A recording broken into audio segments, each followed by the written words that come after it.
ಗುಂಡಪ್ಪ, ಗಾಯ ಗೀಯ ಆದೀತು? ಇಲ್ಲ, ಬುದ್ಧಿ ಜಾಸ್ತಿ ಮಲ್ಕೋಬೇಕು. ಹೀಗ್ ಉಲ್ಟಾ ಆಗೋದ್ರಿಂದ ಬುದ್ಧಿ ಬರೋ ಹಾಗಿದ್ರೆ ಆ ಬಾವಲಿಗಳು ಎಲ್ರಿಗಿಂತ ಹೆಚ್ಚು ಬುದ್ಧಿವಂತರಾಗ್ತಿದ್ವು. ದಿನವಿಡೀ ಕಾಲ್ ಮೇಲ್ ಮಾಡ್ಕೊಂಡು ನೇತಾಡ್ಕೊಂಡಿರತ್ತೆ. ಲಾಮ, ನಿಂಗೆ ಬಾವುಲಿ ಅಂತಿದಲೆ. ಇಲ್ಲ, ಅದು ಏನಾಯ್ತಮ್ಮ? ಇವತ್ತು ಮಿಯಾವ್ ಮಿಯಾವ್ ಬೆಕ್ಕು ಎಲ್ಲಾ ಹಾಲು ಕುಡಿದ್ಬಿಡ್ತು. ಅಮ್ಮ, ಈ ಹಾಲು ನಿನ್ನ ಬಾಯಿ ಗಂಟ್ಕೊಂಡಿದ್ಯಲ್ಲ?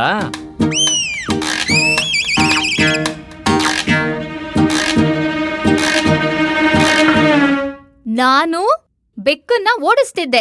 ಬೆಕ್ಕು ಮುಖಾಮುಖಿಯಾಗಿ ಪಾತ್ರೆ ಎಗ್ರಿ ಹಾಲು ನನ್ ಮುಖದ ಮೇಲೆ ಬಿತ್ತು. ಇತ್ತೀಚೆಗಂತೂ ಹಾಲ್ ಚೆನ್ನಾಗೇ ಬರ್ತಿಲ್ಲ, ತುಂಬಾ ನೀರಾಗಿರುತ್ತೆ. ಮಿಯಾವ್ ಮಿಯಾವ್. ಬೆಕ್ಕುಗೂ ಹಾಲ್ ಇಷ್ಟ ಆಗಿಲ್ಲ ಅನ್ಸುತ್ತೆ. ಅದಕ್ಕೆ ಕೋಪದಿಂದ ಪಾತ್ರೆನ ಓಡ್ ಹೋಗ್ಬಿಡ್ತು. ಹೌದಾ?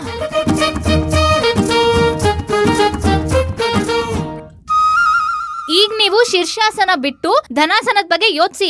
ಈ ತಿಂಗಳು ಮೊದಲನೇ ದಿನ ಇದು. ಕಳೆದ ತಿಂಗಳು ಹಾಲಿನ ಪೂರ್ತಿ ಲೆಕ್ಕ ಮಾಡ್ಬೇಕು. ನೀವ್ ಹೋಗಿ ಹಣ ತಗೊಂಡ್ ಬನ್ನಿ, ನಾವ್ ಹಾಲೋನ್ ಹತ್ರ ಕೇಳ್ತೀವಿ ಇತ್ತೀಚೆಗೆ ಹಾಲು ಯಾಕೆ ಚೆನ್ನಾಗ್ ಬರ್ತಿಲ್ಲ ಅಂತ. ನಡೀರಿ.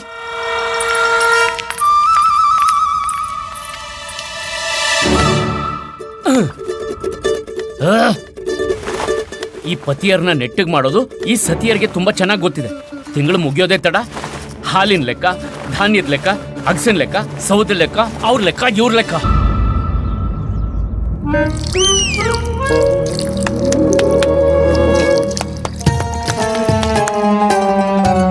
ಅಶುದ್ಧ, ನಕಲಿ ನಕಲಿ ನಕಲಿ. ಗುರುಜಿ, ಕೊನೆಗೂ ಗುರು ಮಾತೆ ಗೊತ್ತಾಗೋಯ್ತು, ನೀವು ಮೋಸ್ಕರ ಅಂತ, ನೀವು ನಕಲಿ ಅಂತ. ಅಯ್ಯೋ ವರುಣಮಾಲಾ, ನಾನು ನಿಮಗೆ ಮೊದಲೇ ಹೇಳಿದ್ದೆ, ನಾನು ಭಗವಂತನಲ್ಲ. ನೀವೇ ನಂಬ್ಕೊಂಡು ಕೂತಿದ್ರಿ ಭಗವಂತ ಭಗವಂತ ಭಗವಂತ ಅಂತ. ಗುರುಜಿ, ಗುರುಮಾತೆಗೆ ಅರಿವಾಗೋಯ್ತು, ಇಲ್ಲಿಯವರೆಗೂ ರಾಕ್ಷಸನನ್ನು ಭಗವಂತ ಅಂತ ಪೂಜಿಸ್ತೆ ಅಂತ.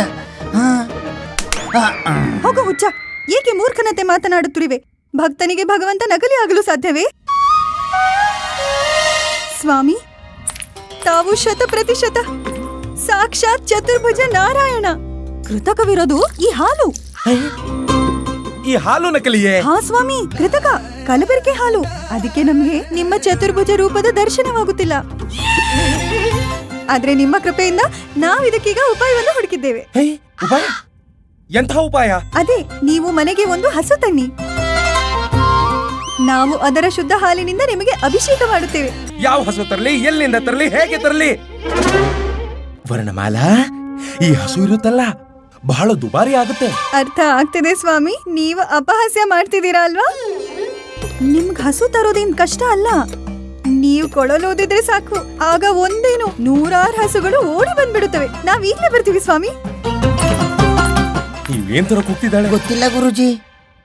ಸ್ವಾಮಿ, ಇಲ್ಲಿ ನೋಡಿ. ಏನಿದು? ಕೊಳಲು. ಕೊಳಲು? ಏನ್ ಮಾಡೋಕೆ? ಊದಿ ಸ್ವಾಮಿ. ಊದ್ಬೇಕೆ? ಇದು ಅದೇ ಕೊಳಲು ಸ್ವಾಮಿ, ಇದನ್ನ ಕೃಷ್ಣನ ಅವತಾರದಲ್ಲಿ ನೀವೇ ಊದಿದ್ರಿ. ಇದರ ಧ್ವನಿ ಕೇಳಿ 100 ಹಸುಗಳು ನಿಮ್ ಹಿಂದೆ ಓಡ್ ಬರ್ತಿದ್ವು. ನೀವಿದನ್ನ ಮತ್ತೆ ಊದಿ, ಆಗ ನೋಡಿ, ಒಂದಲ್ಲ ಒಂದ್ ಹಸು ಮೋಹಿತವಾಗಿ ನಮ್ಮ ಮನೆ ಕಡೆ ಬಂದೇ ಬರುತ್ತೆ. ವರ್ಣಮಾಲಾ, ಕೊಳಲು ಊದೋದ್ರಿಂದ ಯಾವ ಹಸುವು ನಮ್ಮ ಕಡೆ ಬರುವುದಿಲ್ಲ. ಈಗ ಈ ಕೊಳಲನ್ನು ಬಿಟ್ಟು ಬೇರೆ ಕೆಲಸ ನೋಡಿ, ಈ ಹಠ ಬಿಡಿ, ಬೇಗ ಬಂದು ನಮ್ಗೆ ನೀರ್ ಹಾಕಿ ನಾವು ತಯಾರಾಗಿ ದರ್ಬಾರಿಗೆ ಹೋಗ್ಬೇಕು. ಹಠ ಒಬ್ಬ ಭಕ್ತನ ಅಧಿಕಾರವಾಗಿರುತ್ತೆ ಸ್ವಾಮಿ. ನಾವೀಗ ನಿರ್ಧಾರ ಮಾಡಾಗಿದೆ ಸ್ವಾಮಿ, ಎಲ್ಲಿವರೆಗೂ ಈ ಮನೆಗೊಂದು ಹಸು ಬರೋದಿಲ್ವೋ ಅಲ್ಲಿವರೆಗೂ ನೀವು ನೀರನ್ನು ಸೇವಿಸುವಂತಿಲ್ಲ. ನಾವು ನೋಡ್ತೀವಿ ಈ ಮನೆಗೆ ಹಸು ಎಲ್ಲಿವರೆಗೂ ಬರಲ್ಲ ಅಂತ. ಭಗವಂತ, ಇವಳು ನಿಜವಾಗ್ಲೂ ಹಠ ಹಿಡಿದು ಕೂತಿದ್ದಾಳೆ. ಈಗೇನ್ ಮಾಡ್ಲಿ? ಧಣಿಮಣಿ, ಈಗೇನ್ ಮಾಡೋದು?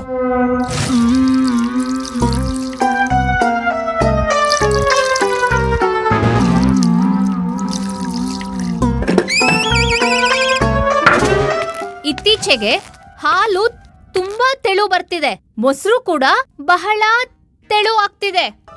ಪೂರ್ತಿ ಮಾಸ ಹಾಲು ತಗೊಳ್ಳುವಾಗ ಹಾಲು ಚೆನ್ನಾಗಿದೆ, ಈಗ ದನ ನೀಡೋ ಸಮಯದಲ್ಲಿ ಹಾಲು ಚೆನ್ನಾಗಿಲ್ಲ.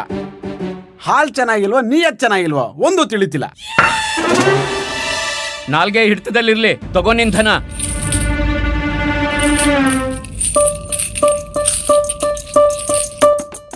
ಪೂರ್ತಿ ದನ ಇದೆ. ಧನ್ಯವಾದ.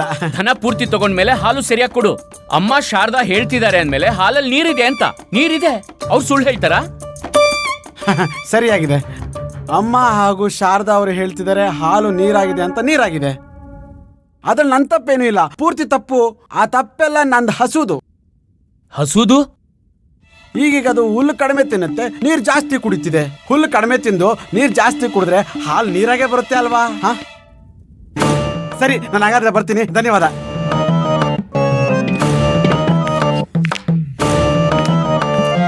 ಕೇಳಿದ್ಯಾ ಶಾರದಾ? ಹಸು ಅಧಿಕ ನೀರು ಕುಡಿಯುತ್ತೆ, ಅದಕ್ಕೆ ಹಾಲು ತೆಳು ಕೊಡುತ್ತೆ. ಹೀಗೆಲ್ಲಾದ್ರೂ ಆಗುತ್ತಾ? ಇಲ್ಲ, ಅವನು ಸುಳ್ಳು ಹೇಳ್ತಿದ್ದಾನೆ. ಅವ್ನು ನಿಜವಾಗ್ಲೂ ಹಾಲಲ್ಲಿ ನೀರ್ ಬೆರೆಸ್ತಾನೆ, ಅದಕ್ಕೆ ಹಾಲು ಶುದ್ಧವಾಗಿಲ್ಲ. ಹಾ, ನನ್ನ ಅನುಮಾನ ಕೂಡ ಇದೆ. ಆ ಹಾಲ್ನವನ್ಗೆ ಬುದ್ಧಿ ಕಲಿಸ್ಲೇಬೇಕು.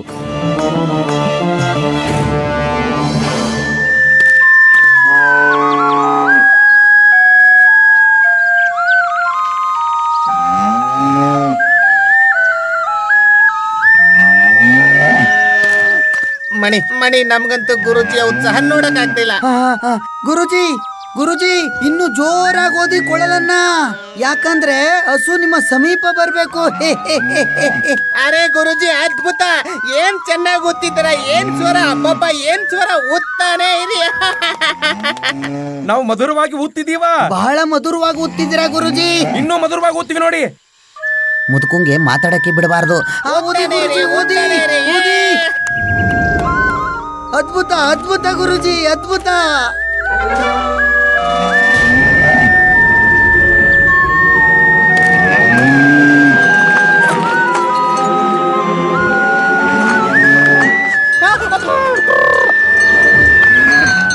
ಗುರುಜಿ ಬೇಗ ಮುಗ್ಸಿ.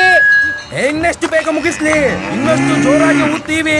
ಚಿಂತೆ ಮಾಡಬೇಡಿ, ಬರುತ್ತೆ, ಖಂಡಿತ ಬರುತ್ತೆ. ಅರೇ ಗುರುಜಿ, ಬರುತ್ತೆ ಅಲ್ಲ, ಬರ್ತಿದೆ, ಗೂಳಿ ಬರ್ತಿದೆ ಗುರುಜಿ. ಓಡಿ ತುಳಿದು ಸಾಯಿಸ್ಬಿಡುತ್ತೆ. ಓಡಿ.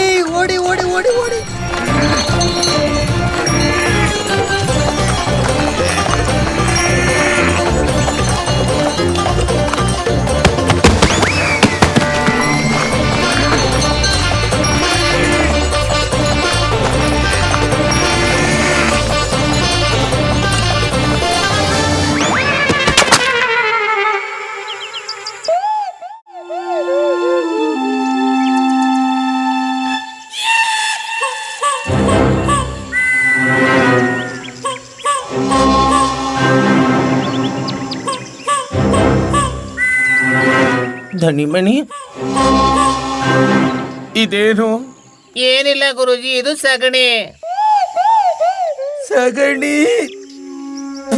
ಗುರುಜಿ, ನೀವು ಹಸುವಿನ ವ್ಯವಸ್ಥೆ ಮಾಡ್ಲೇಬೇಕು. ಇಲ್ದಿದ್ರೆ ನೀವು ನೀರು ಸಹ ಕುಡಿಯೋ ಆಗಿಲ್ಲ. ಇವತ್ತೇನೋ ಸಗಣಿ ಮೇಲೆ ಬಿದ್ದಿದ್ದೀರಾ, ನಾಳೆ ಗೊತ್ತಿಲ್ಲ ಅದೆಲ್ಲೆಲ್ಲಿ ಬೀಳ್ತೀರಾ ಅಂತ. ಭಗವಂತ ಗುರುಜಿ, ನೀವೇನಾದ್ರೂ ಮಾಡ್ಲೇಬೇಕು. ಯೋಚಿಸಿ ಹಸು ಹೇಗೆ ಬರುತ್ತೆ ಅಂತ. ಈಗ ಉಳಿದಿರೋದು ಮಹಾರಾಜ ಶ್ರೀ ಕೃಷ್ಣ ದೇವರಾಯರ ಆಸ್ಥಾನ. ಈಗ ಅವರಿಂದ ದಾನವಾಗಿ ಹಸುವನ್ನು ಪಡೆಯೋದು ಹೇಗಂತ ಯೋಚಿಸಬೇಕು. ಗುರುಜಿ, ಒಂದ್ ಮಾತೇಳ ಹೇಳಿ. ಬಹಳ ಸುಂದರವಾಗಿ ಕಾಣ್ತಾ ಇದ್ದೀರಾ ಈ ರೂಪದಲ್ಲಿ. ಬನ್ನಿ ಇಲ್ಲಿ. ಗುರುಜಿ.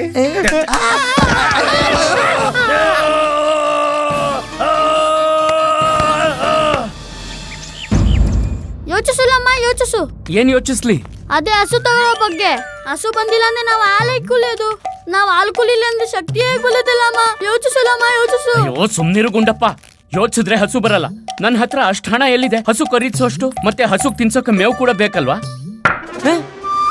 ಹಸು ಇಲ್ಲದ ಬ್ರಾಹ್ಮಣ ಹೇಗಿರ್ತಾನಂದ್ರೆ ಅದು ರೆಕ್ಕೆ ಇಲ್ಲದ ಪಕ್ಷಿ, ಜಲವಿಲ್ಲದ ಮೋಡ, ಬಾಲವಿಲ್ಲದ ಕೋತಿ ರೀತಿ. ಅಯ್ಯೋ ಅಮ್ಮ, ಅದು ಹಸುವಿನ ಶರೀರದಲ್ಲಿ 33 ಕೋಟಿ ದೇವತೆಯರಿರ್ತಾರೆ.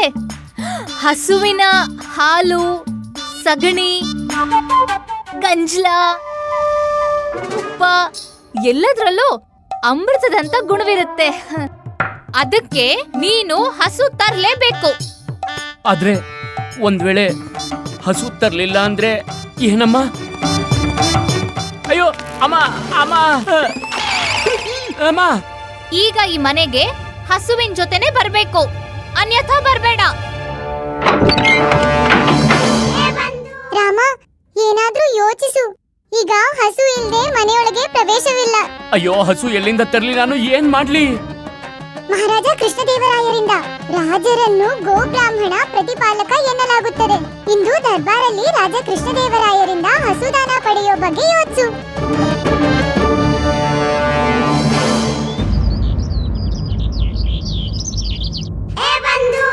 ಯೋಚಿಸು ರಾಮ, ಯೋಚಿಸು.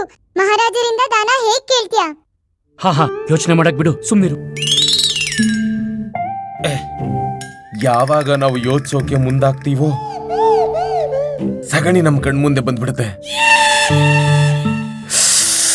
ಹೇ ಭಗವಂತ, ಗೊತ್ತಿಲ್ಲ ಇವತ್ತೇನಾಗುತ್ತೋ. ಹೇಗಾದರೂ ಪ್ರಯತ್ನ ಮಾಡಿ ನಾವು ಮಹಾರಾಜರಿಂದ ಹಸುವಿನ ದಾನ.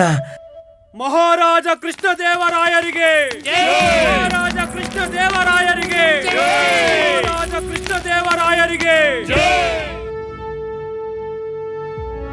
ಮಹಾರಾಜ, ತಾವು ಅನುಮತಿ ನೀಡಿದರೆ ನಾವು ದಾನ ನೀಡುವ ಸಾಮಗ್ರಿಗಳನ್ನು ತರಿಸಬಹುದೇ? ಹಾ ಮಂತ್ರಿಗಳೇ. ದಣಿಮಣಿ, ಅನ್ನಿಸ್ತಿದೆ ಮಹಾರಾಜರೇನಾದ್ರೂ ಅಂತರ್ಯಾಮಿ ಆಗ್ಬಿಟ್ರ? ತಿಳಿದು ಹೋಗಿರಬಹುದು ನಮಗೆ ದಾನ ಬೇಕೆಂದು. ಮಹಾರಾಜ ದಾನಕ್ಕಾಗಿ ಸಾಮಗ್ರಿ ತರಿಸುತ್ತಿದ್ದಾರೆ ಗುರುಜಿ, ಹಸುವನ್ನಲ್ಲ. ದಾನ? ಎಂಥ ದಾನ ನೀಡಲಿದ್ದಾರೆ ಮಹಾರಾಜ? ಏನಾದ್ರೂ ಕೊಡ್ಲಿ, ನೀನಿದ್ರ ಮಧ್ಯೆ ಅವಕಾಶ ನೋಡ್ಕೊಂಡು ನೀನ್ ಬಯಸಿರೋ ದಾನ ಕೇಳ್ಬಿಡು ರಾಮ. ರಾಜ ದಾನ ನೀಡುವ ಹುಮ್ಮಸ್ಸಿನಲ್ಲಿದ್ದಾರೆ.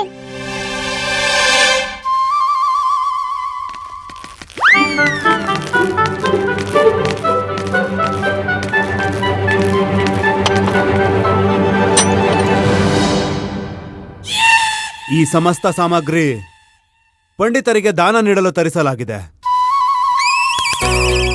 ಪಂಡಿತರಿಗೆ ದಾನ ನೀಡುವುದು ರಾಜನ ಕರ್ತವ್ಯವಾಗಿರುತ್ತದೆ.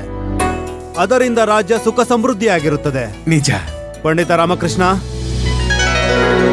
ಮಹಾರಾಜ, ಅರೆ ವಾ, ಮಹಾರಾಜರು ನನಗೆ ದಾನ ನೀಡಲು ಬಯಸ್ತಿದ್ದಾರೆ. ಗುರುವರ್ಯ. ಹೇಳಿ ಮಹಾರಾಜ. ಮಹಾರಾಜ ನಮಗೂ ದಾನ ನೀಡುತ್ತಿದ್ದಾರೆ, ಜೊತೆಯಲ್ಲಿ ಹಸುವನ್ನು ಕೇಳಿಬಿಡೋಣ. ನಿಮ್ಮಿಬ್ಬರಿಗೆ ತಿಳಿದೇ ಇದೆ, ನಾವು ಪ್ರತಿ ವರ್ಷದಂತೆ ನಮ್ಮ ತಾಯೂರಿನ ಪಂಡಿತರಿಗೆ ದಾನ ನೀಡುತ್ತೇವೆ. ನೆನಪಿದೆ ಮಹಾರಾಜ. ಈ ಸಮಸ್ತ ಸಾಮಗ್ರಿಗಳು ಅವರಿಗಾಗಿಯೇ ತರಿಸಲಾಗಿದೆ.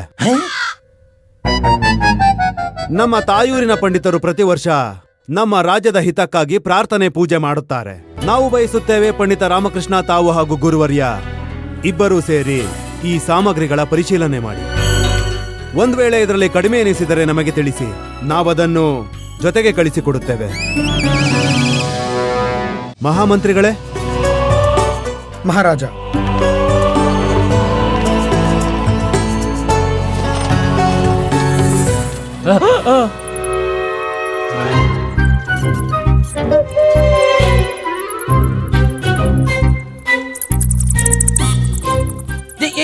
ಇಲಿಗಳು ಇಲಿಗಳು. ಮಹಾರಾಜ, ಇಲ್ಲಿ ಇಲ್ಲಿ ಮಹಾರಾಜ. ಮಂತ್ರಿವರ್ಯ, ಇದೇನಿದು? ಇಲ್ಲಿ ಮಹಾರಾಜ. ಇಲಿ ಅಂತ ನಮಗೂ ಕಾಣ್ತಿದೆ, ಇದೆಲ್ಲಿಂದ ಬಂತು? ಗೊತ್ತಿಲ್ಲ ಮಹಾರಾಜ. ಬೇಡ ಬೇಡ.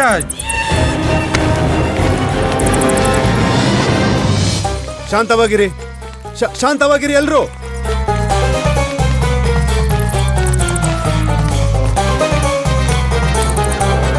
ಶಾಂತಿ. ಮಹಾರಾಜ, ಇಲಿಗಳು ಓಡೋಗ್ತಿವೆ.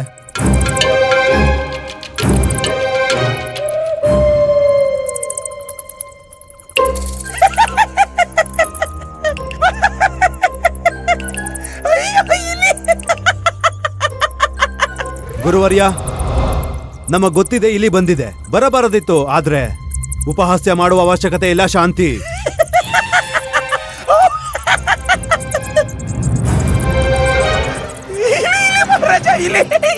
ಗುರುವರ್ಯ, ನಾವು ಹೇಳಿದ್ದು ಶಾಂತವಾಗಿರಿ, ಉಪಹಾಸ್ಯ ಬೇಡ.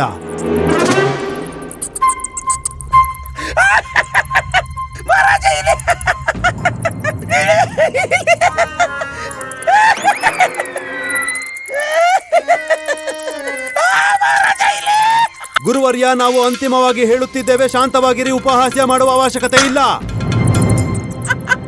ಮಹಾರಾಜ, ವಿಡಂಬನೆ ಗುರುವರಿಯ ಅಲ್ಲ, ಇಲಿಗಳು ಇವ್ರ ಜೊತೆ ಮಾಡ್ತಿವೆ. ಅವು ವಸ್ತ್ರದಲ್ಲಿ ನುಗ್ಗಿವೆ. ಗುರುವರಿಯ, ನೀವೆಷ್ಟು ಇಲಿಗೆ ಹೆದರ್ತಿದ್ದೀರೋ ನಿಮ್ ತೊಡೆ ಮಧ್ಯೆ ಸಿಲುಕಿ ಅವು ಅಷ್ಟೇ ಹೆದರ್ತಿವೆ. ನಿಮ್ಮ ವಸ್ತ್ರಗಳ ಒಳಗೆ ಚೀರಾಡ್ತಿವೆ. ತಾವು ದಯಮಾಡಿ ಶಾಂತವಾಗಿರಿ, ಅವು ತಂತಾನೆ ಹೊರಟು ಹೋಗುತ್ತವೆ. ಹಾ, ಸ್ವಲ್ಪ ಸಮಯ ಶಾಂತವಾಗಿರಿ.